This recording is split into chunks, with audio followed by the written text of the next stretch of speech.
Welcome to the Path Talk Show, and this is going to be an exciting episode because this is with one of my best friends, Shako Lokman. So he's the founder of Mind's Eye Status, and he's done extraordinary things for the past 5 years, from having a small following to having over 308,000. Is that correct? Yep. Yeah, and it's just a great pleasure to catch up with him and just get deep into his story and see where he first begun with his communication, personal development journey to where he is now. Welcome, Shako. Thanks for having me, brother. It's an absolute honor.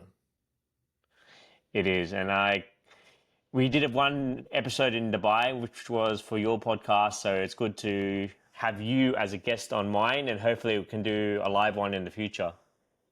Yeah, definitely.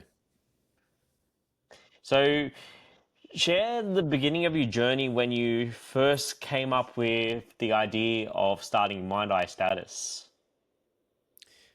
It was with you, and you know that, but the audience probably doesn't. So, for context, as you said, Justin, my name's Shako Lokman. I'm an executive communication coach. I teach people high-level social intelligence, social dynamics, human nature, how to communicate with authority and with confidence. And when I started Mind's Eye Status, my coaching company, it was 6 years ago, around the time of COVID, actually, when COVID just started. And before the lockdowns, I was having coffee with Justin, and I had a very, very safe, secure job as an accounts manager in a company. It was very corporate in Sydney. And I was considering becoming a psychologist. Why? Because of a few reasons. First of all, I'm fascinated by human nature. Secondly, I was bored of my job. And thirdly, I wanted to do something on my own. So I thought, okay, if I want to teach people about communication and social dynamics, I should probably become a psychologist and then open up my own practice or clinic along those lines. But as I was catching up with you over coffee in this very particular cafe, which I remember clearly, I remember sharing that idea with you and you challenged me on it. Yes, and this is what good friends should do, by the way. You said, Shako, why do you want to be a psychologist? And I said, oh, because I want to help people. He said, help with what? I said, with their communication, with social dynamics. And he said, well, why do you want to be a psychologist? Why don't you just be a coach? And at that time, I didn't realize that you could just be a coach. It's a double-edged sword, by the way, because yes, every Tom, Dick, and Harry can become a coach, especially if they're not qualified. But on the other hand, people who are highly qualified can share their experience and their knowledge and become a coach. That's exactly what I did. I would like to say that I fall into the latter category. And you basically asked me, you said, Shako, do you have the experience? I said, yes. He said, do you have the passion for it? I said, yes. He said, you have the drive and knowledge? I said, of course. He said, then you can open up your coaching practice. And he said, if you could snap your fingers or wave a magic wand and have the dream life, what would it be? And I said, well, I would teach people, coach people on social dynamics, communication, get them out of their head, out of overthinking, into presence, becoming grounded. And he said, okay, well, what's stopping you from doing that? And that really made me step back and consider that question. And I thought, I just got so excited in that moment. I remember the feeling that went through my body. It was like, oh my God, I can actually finally channel this entrepreneurial, motivated, personal development energy that I have into something I'm passionate about and just go for it. And all I need is a laptop and a camera, and the camera can be my phone. That's all I need. Absolutely. Absolutely, let's do it. So that evening, I was sitting in my parents' house in their kitchen with my younger brother Hano, and I was trying to come up with a name for Mind's Eye Status. And I came up with Mind's Eye Status, and I knew it just clicked immediately. And that's when I decided, and you helped me with this. You said, I said, I'll quit my job eventually. And you said, Shaka, give yourself 90 days. And I gave myself 90 days. And this is one of the best pieces of advice you ever gave me, Justin, because to this day, When I set a deadline, it's 90 days because that's Good. sufficient time to make a big impact, to get a ball rolling, and it's also short enough to create urgency. And it didn't take 3 months. After 2 months, I quit my job because I got a few clients. And that just grew and grew to the point where now we have a large, well, semi-large organization. We have a coach, we have 12 staff members, and we've been coaching hundreds of people around the world. So that is the story in a nutshell. Congratulations. But I kind of remember as well, like, as you were mentioning that, how you were changing, how you made that shift throughout the process of our conversation, where at the time when you called me, you were trying to figure things out, like you said. And I remember you were a bit more like different with your body language as well, where now you're a lot more opened up, you're confident. But when you were trying to figure things out, I just remember there was a sad look in your eye. And I just remember you weren't really pleased with that decision about going to uni. And I knew there was so much more potential in you. And I remember it was also to the point where you had so much talent to be a social dynamics coach. And I was just trying to figure out how to ask the right questions in order to get that out of you. And it was great to see how you were able to figure out on your own with just those right questions, and to see you have that massive transformation within that conversation alone, from you being a bit more closed out, trying to figure things out, to the point where you opened up and you had like a sparkle in your eye. And I remember you were, like you said, you were so excited. It was so good to see you take action in those 90 days from quitting your job in 2 months. And yeah, and you decided to move to Melbourne after that. So, how was your journey moving to Melbourne and discovering things on your own feet? Yeah, man, I do have to give you a lot of credit for that conversation because you're a fantastic coach. You are one of the best coaches that I've ever met in my life. And I'm not just saying that because you're my friend, but you've Thank helped me uncover my potential on countless occasions. So for anybody listening who isn't working with Justin, I don't know what the hell you're doing. You're only going to benefit from it. I swear to God, you're only going to benefit from it. And that's what a good coach does. That's what a good friend does as well. They ask the right questions. So, to make it valuable for your audience, I want to explain why I moved to Melbourne. And I Yes. hope this lands for some people. The reason I moved to Melbourne was because I grew up in Sydney. I grew up with familiar faces, familiar places all around me. I knew the moment I left my 9 to 5 for the first time ever to become an entrepreneur, to become my own business, and be my personal brand, to build my personal brand, I had to step out of my comfort zone. So I could do that in Sydney, but I wanted to go in the deep end. So I decided to go to Melbourne where I knew nobody. I didn't have anybody there. Anybody. Like I had no friends that were living in Melbourne at the time. So I had to build my social circle from scratch. But that wasn't even a priority. It was just to go there and step out of my comfort zone. And if you are able to, if you have the resources, and usually it doesn't take as much as you think. I had a couple of grand in my bank account at the time, by the way, it wasn't much. If you go to another city where you're unfamiliar, where it's uncomfortable, it just forces you to grow. And in that first year, I had a full-time coaching business. I just focused every single day. I was working pretty much 7 days a week, but I was inspired. I was meditating daily. I was going to the gym daily.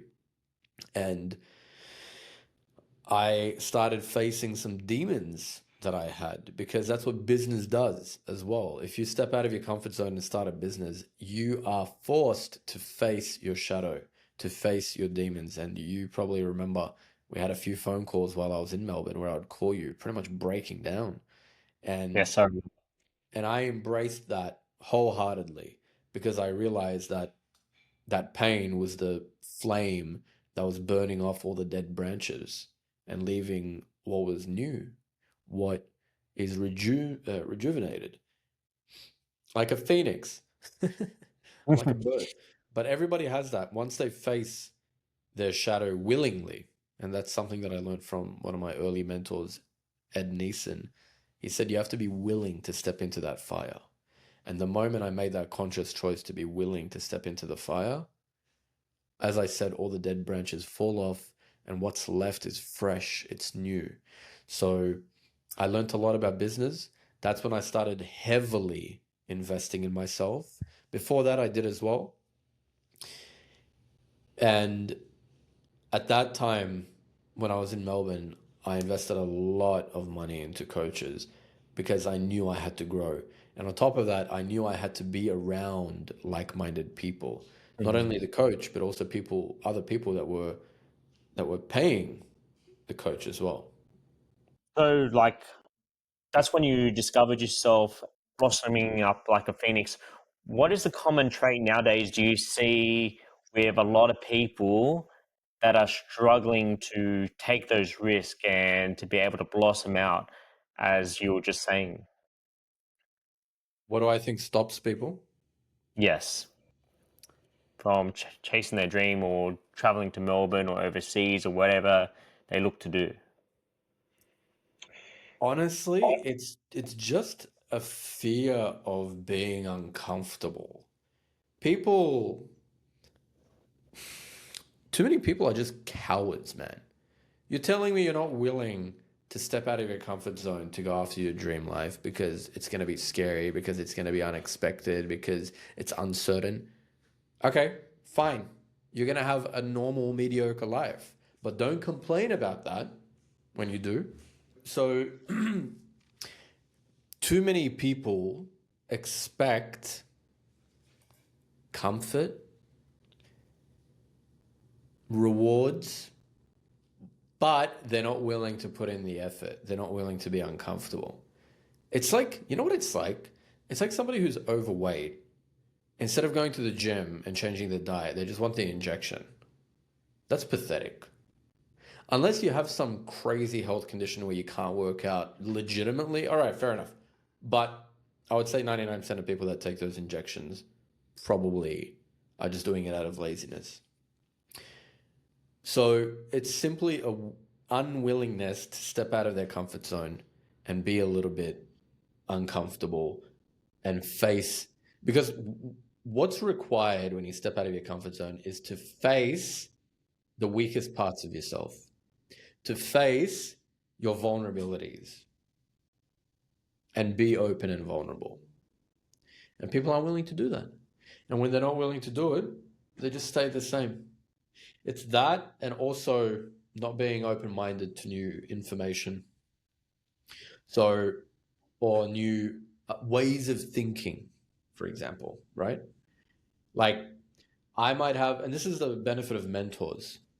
And this isn't me just selling my own mentorship. If you want to work with me, fantastic. But for example, let's say you hire a mindset mentor. I'm not a mindset mentor.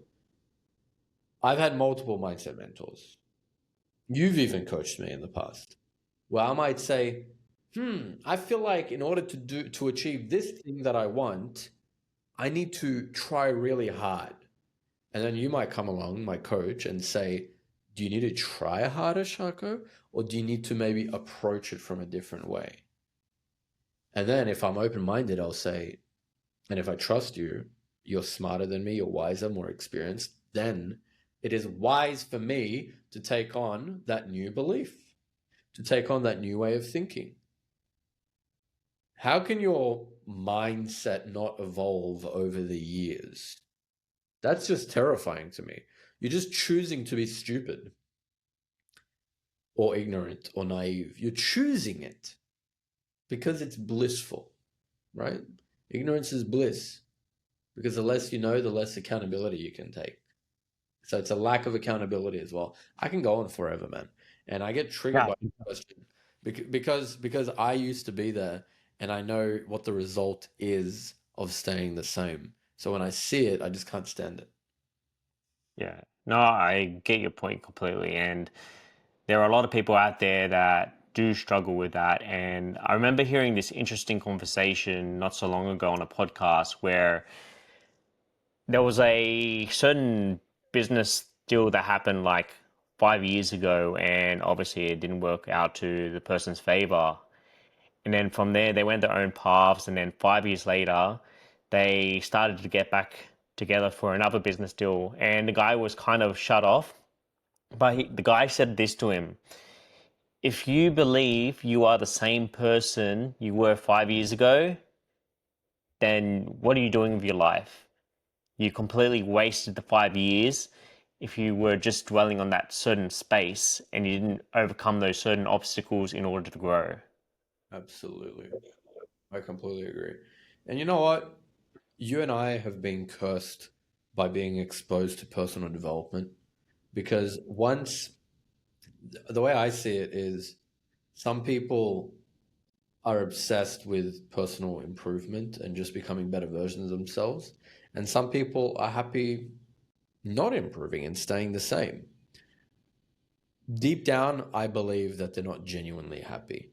But then again, the thing that overrides that belief of mine is to each their own. I'm not going to tell people how to be unless they want to listen.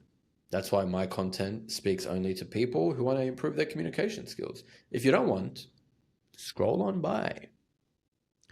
But many of my friends, and this is what happens when you change your circle, like you, my clients, my mentors, my friends here in Dubai, they all have a mindset in common, and that is they know they can't stay the same.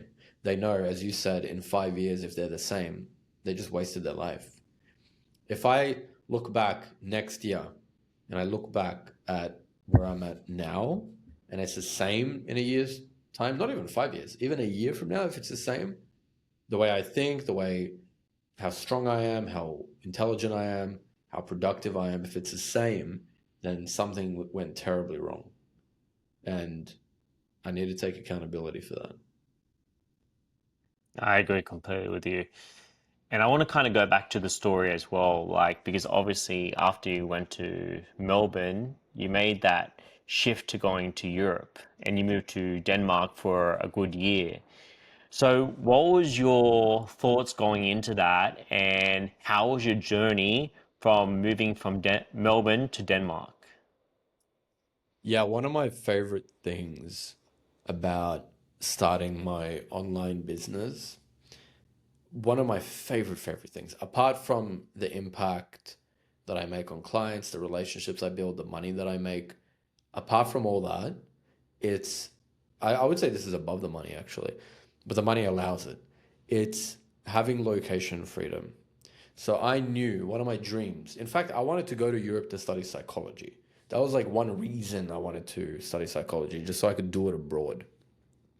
So after Melbourne, I made it a goal. I put it on my vision board, living in Europe in a nice European apartment. That's exactly what I did. So that year when I was in Copenhagen, it was a dream come true for me, man. I was living near the canals. I was riding my little European bicycle to the cafe every morning to work. I'd be Love sitting that. there. Yeah, yeah, I'd be sitting there while it's raining outside. It was like super cozy. It was like a lo-fi video.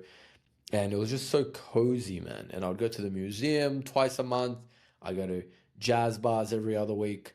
And it's just an example of creating life, living life by your own design. And I designed that reality. I put it on my vision board. Everything that I have, I put on my vision board. The way my office looks right now, the watch on my wrist, the place that I'm living, the relationship that I have, I map it all out. And this is not exclusive to me as a coach, as a communication coach, but I encourage my clients to do the same. So when I was in Europe, I was just living my dream life, man. I loved it so much. And I'm continuing to do it now as well. And it was my first time actually living overseas in a different country. So that also was a fantastic experience because that gives you confidence. When you It do it, does. things are hard. A friend of mine said, things are always harder in theory. Practically, you end up figuring it out. For example, in theory, you might think Copenhagen, Denmark, as an Australian, how are you going to speak to people? How are you going to buy groceries? How are you going to take the train? Like all the basic stuff. But then you go there and you realize, first of all, most people speak English. Everybody speaks English, first of all. Secondly, even if they don't, you have Google Translate. You go to the grocery, you go to the grocery store, to the supermarket, you're going to buy a potato and a tomato and a cucumber and a piece of steak the same way you would in Australia. Nothing changes in that regard. It's just the way that you view it in your mind when you're away before the act that it seems so scary and difficult.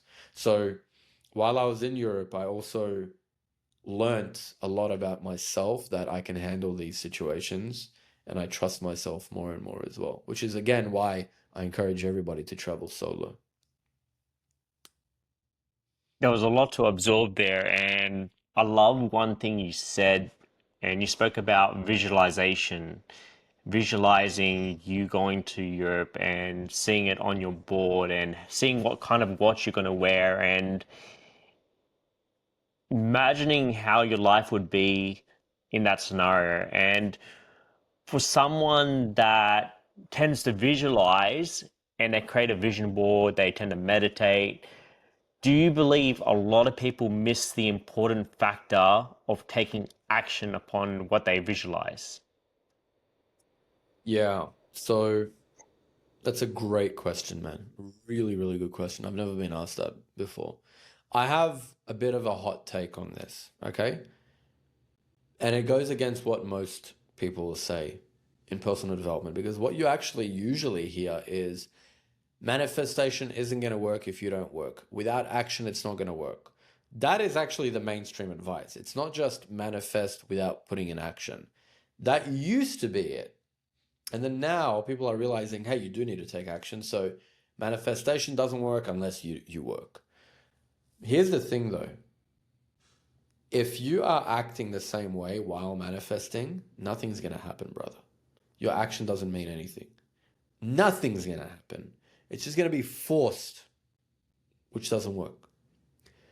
When you manifest, you visualize and you dream and imagine the state of the wish fulfilled, and then you let go of how, what action am I going to take?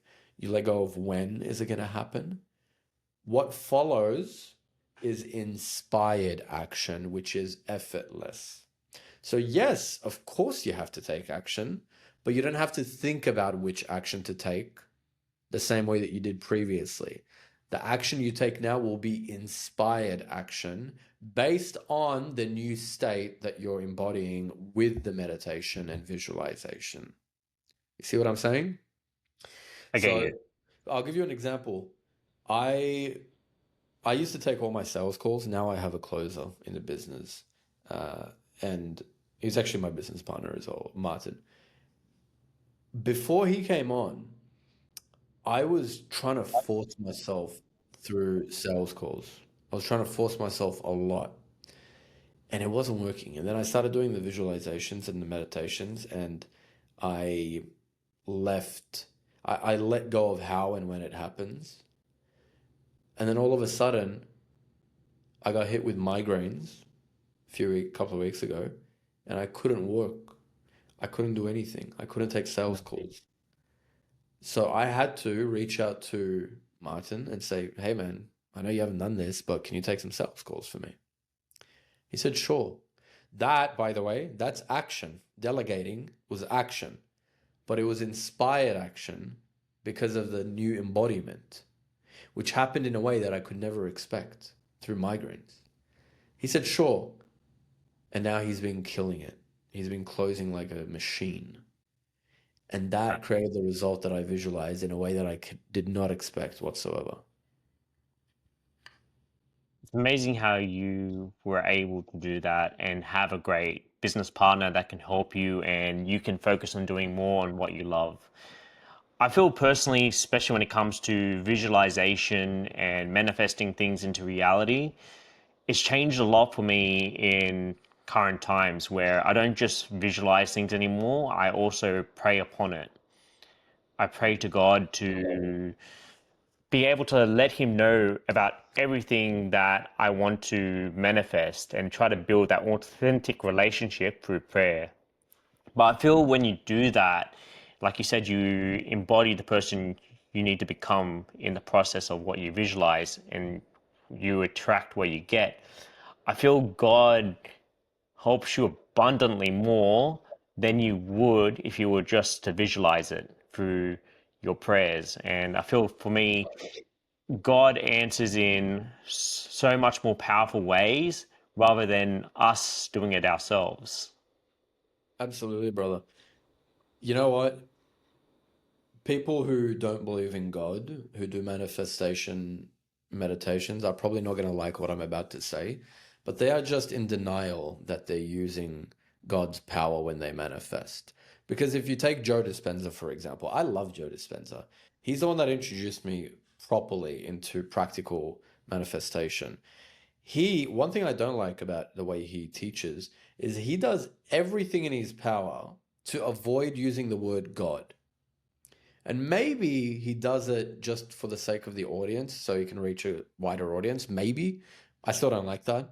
But he says, for example, visualize the image and surrender it to the infinite power. Infinite power? Infinite creator? He uses these words. Just say God. That's what God is. So I completely agree with you. Everything that you manifest and meditate, the key element, as I kind of alluded to before, is you let go of how and when it happens, because that's not your concern. That's God's concern. I let God handle the rest. I leave it up to God. I'm not the one.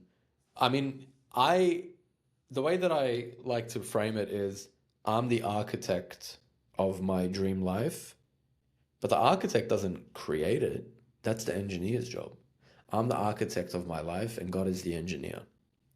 I'm not going to pretend I know how it's going to happen, how it's going to be made. God knows that.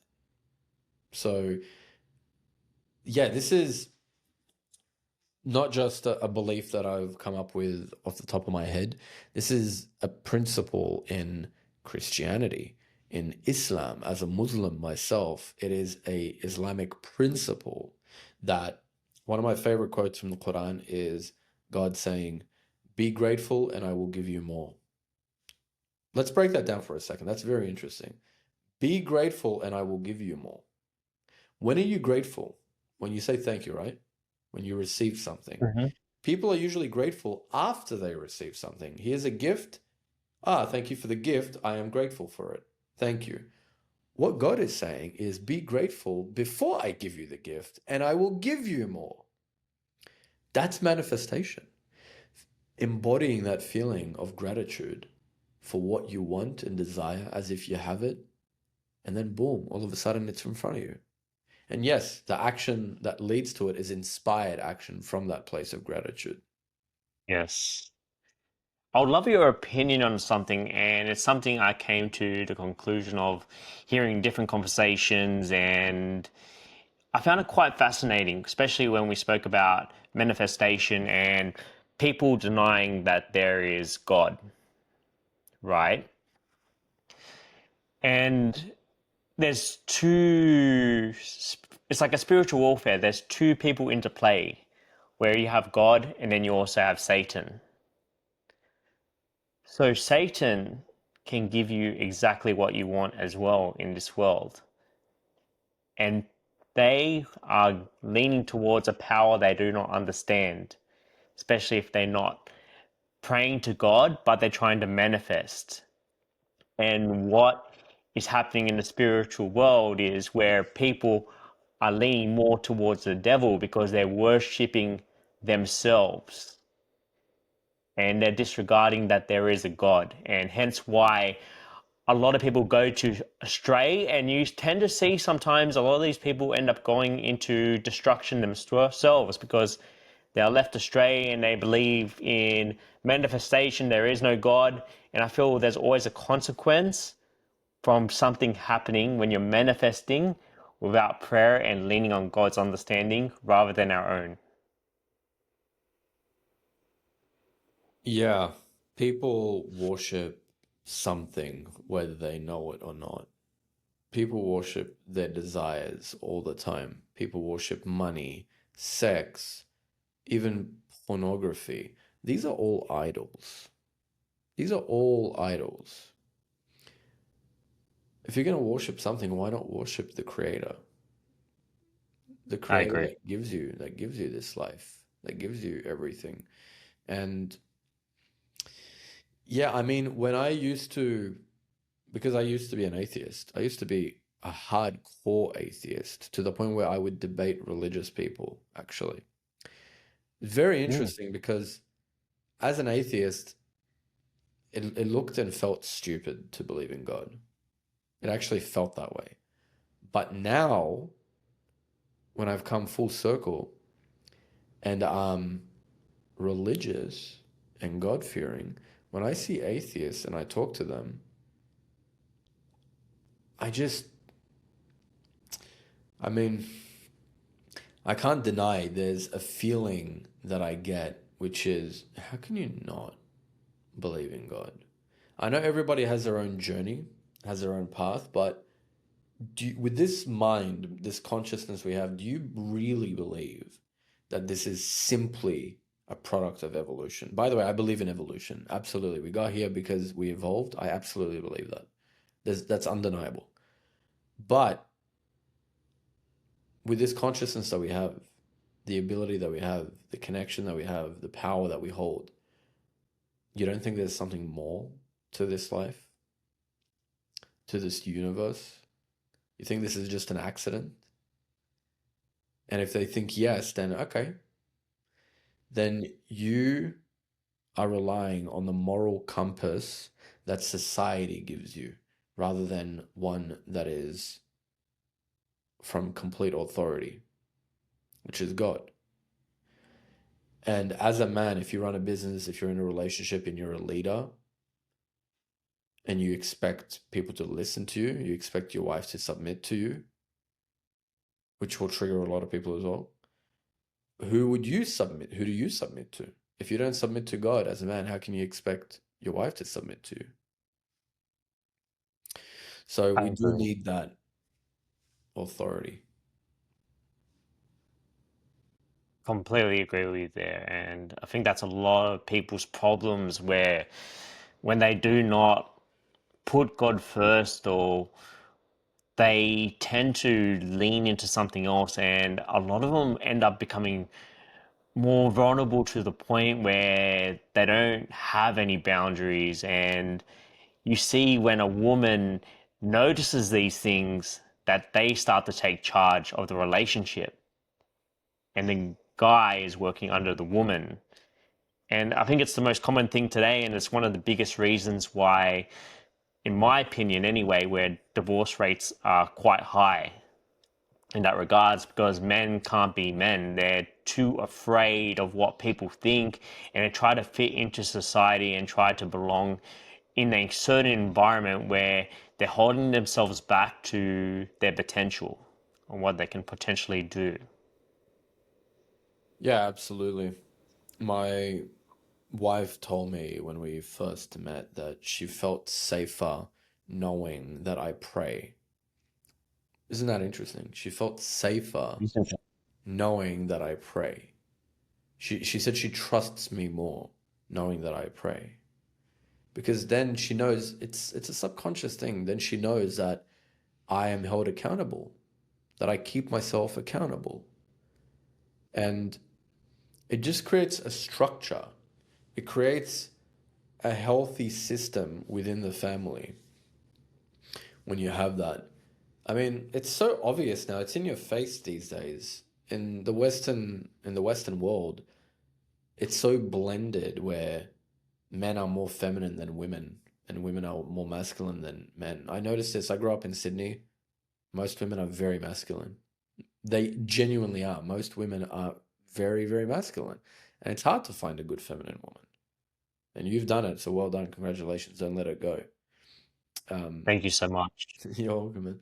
And I noticed that in Europe as well. And that comes from the lack of faith as well. Mm.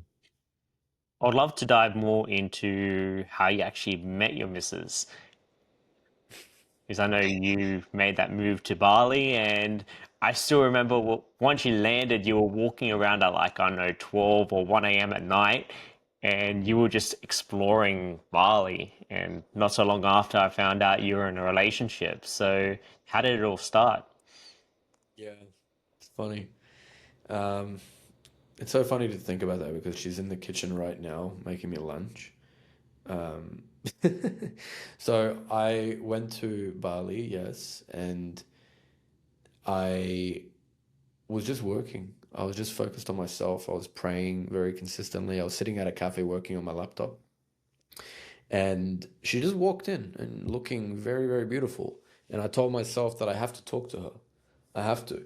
And Justin and I met because we were trying to go out and meet women together. Um, Can I share we the were, story? yeah, or we were wingmen for one another, and we were learning how to be charming, which is an important skill as a man. I own it. And I'm sitting there, and I knew how to talk to women. And when she sat down, about half an hour later, I started a conversation with her. And I was so nervous. And I thought that was a great sign because I've never been nervous. Well, I'm not going to say never, but I'm usually very confident approaching a woman. But for her, I felt my heart was beating, and I approached and I started the conversation. And a few weeks later, she moved in and I met her family and she met my family. We got married. Now we live in Dubai together. We're traveling. We went to Russia, where she's from. I've met her grandparents and extended family. And the thing that stands out to me the most about this, something that I'm very proud of myself, something that I'm very grateful to myself for, is opening my mouth and saying hello to her. Opening my mouth and saying hello despite the fear. Saying hello and stepping out of my comfort zone, because if I didn't, I wouldn't be married to her right now. Who knows? I might still be living in Bali. So, so, so that's what happens, and you never know. You know, when you see somebody and you have that feeling that pulls you, I believe you should trust that feeling. Mm, powerful. And look at Shako himself and where he's at and see his journey. And he has like a beautiful wife that loves him and takes good care of him. And I remember after a little bit, he took a trip back to Australia just to figure a few things out. And we got to spend some good time together before you ended up moving to, was it Thailand? And then you moved to a few other countries, then followed by Dubai. So Yeah, how I'm a mix actually of break us both. down through that journey as well. Yeah, so I had to go back to, after we met in Bali, I had to go back to Australia for some family commitments. But while I was in Australia, I was struggling, man. Like business was struggling, mindset, health, everything was just tough, tough, tough. And meanwhile, she went back to Russia and she was waiting for me. And this was before we got engaged. It's just a couple of months into the relationship, literally. Excuse me, but our relationship was so strong and potent by then, where we had a long distance relationship from Australia to Russia. Long distance, the longest distance you could imagine. And we stayed faithful. We stayed committed, faithful to the relationship, just trusting in it, believing in it. And eventually, I made enough money to meet her in Indonesia. And when I was in Indonesia, that's where the consistency of my business paid off because a couple of my videos went viral. So that's how I went from 2,000 followers to over 300,000 followers. And it wasn't just luck because those videos had been consistently posted for 5, 6 years. And I was consistently improving them more and more and more to the point where I knew what I needed to post in order to attract the right people. And I did. And that's what led to the account blowing up. And so when that happened in Indonesia, we started traveling around Southeast Asia. I invested heavily again in mentors so I knew how to keep the following and keep the money that I was making and the clients, and how to hire, how to create a team. And we got married in Thailand, and we were deciding where to go, where to settle. And Australia was proving to be tough because of visa restrictions for my wife. So we decided, you know what? I've always wanted to go to Dubai. I'm focused on business. I want to expand my network. Let's do it. So we moved to Dubai. And that was a year ago. It was exactly a year ago. It's like 11 months and 2 weeks or something. And we came here, Time and flies. yeah, it does. And since we've been here, again, business has been great. I have a lot of clients in the city as well, internationally. We've made friends. We've made a very, very good network. Lifestyle is great. It's close to Europe, close to Asia and Africa, so we can travel frequently. And that's it in a nutshell until this point. It's incredible. And I still remember when you started to blow up, especially from like those few videos, and I saw your content change like tremendously. You were delivering in a way where you were diving deep into people's problems and what their struggles are. And from there, I just seen you going from just doing content on a daily basis, coaching to running a workshop in one of our friends' events, and then doing your own workshop, which was extraordinary. And now you're on podcasts like every month, and you are living the dream life that a lot of people wish they could do, but they're not taking the same action as you are. Praise be to God, man. Praise be to Praise be God. to God. Yeah, I thank you for acknowledging that. And the thing that I have been most consistent with, apart from my content, was my faith in God the whole time. Even when I was dead broke, I put my face to the ground, I was praying, and I just trusted that God will provide, and He does. And the fact that I'm a university dropout, the fact that I am a refugee, not just an immigrant, a refugee from war, and my dad was working very, very hard with difficult jobs to provide us with a life. If I can do this, and then I meet somebody who had a very, very privileged upbringing, and they tell me, or even if they didn't have a privilege, I don't care who it is, to be honest. If they tell me it's tough to achieve their goals because X, Y, and Z, I just don't tolerate that. I think it's pathetic. I don't tolerate excuses at all, because if I can do it, you can do it. And this is the case for anything. It's the case for improving your communication skills, being more confident. It's the case for improving your financial situation. It's the case for your relationships. If you really want something, you can do it. There's information out there. You realize the amount of information that's available readily now for everybody. Whatever you want to learn in a Harvard MBA, you can learn on ChatGPT. Whatever you want to learn to make $1 million this year, you can learn on ChatGPT. Whatever you need to learn to find your dream partner, you can learn on ChatGPT. It's a superpower. But how many people do it? How many people take full advantage of that? Not to mention YouTube videos, not to mention Instagram, not to mention books. By the way, because of the amount of information out there, this has actually created an even bigger need for coaches like us. And I'll tell you why. Because now, and I've had clients directly say this to me. They say, Shako, I know I just paid you thousands of dollars. The information that you have is everywhere. I can find it on YouTube. I can find it in books. I can find it in ChatGPT. But I know I'm not going to do anything with that. But now I have you keeping me accountable. Now I have skin in the game. That's why even when I hire business coaches, I can find the information I need for my business on ChatGPT. But if I pay a business coach $10,000, $15,000, he's going to keep me accountable. He's going to give me direct feedback. And I've paid, therefore I'm invested. Emotionally, I'm invested now. So this position that I'm in, it's because of the information that I've gathered, applied it, and invested in myself. What a great way to end the podcast. And I just want to thank you again for joining me today. And it's always a pleasure speaking with you. And I can't wait to do this again in the future. My pleasure, brother. Likewise, it was an honor. Anytime, happy to support your work. You're doing amazing stuff. It's a really great podcast. I do enjoy it. And thank you for having me.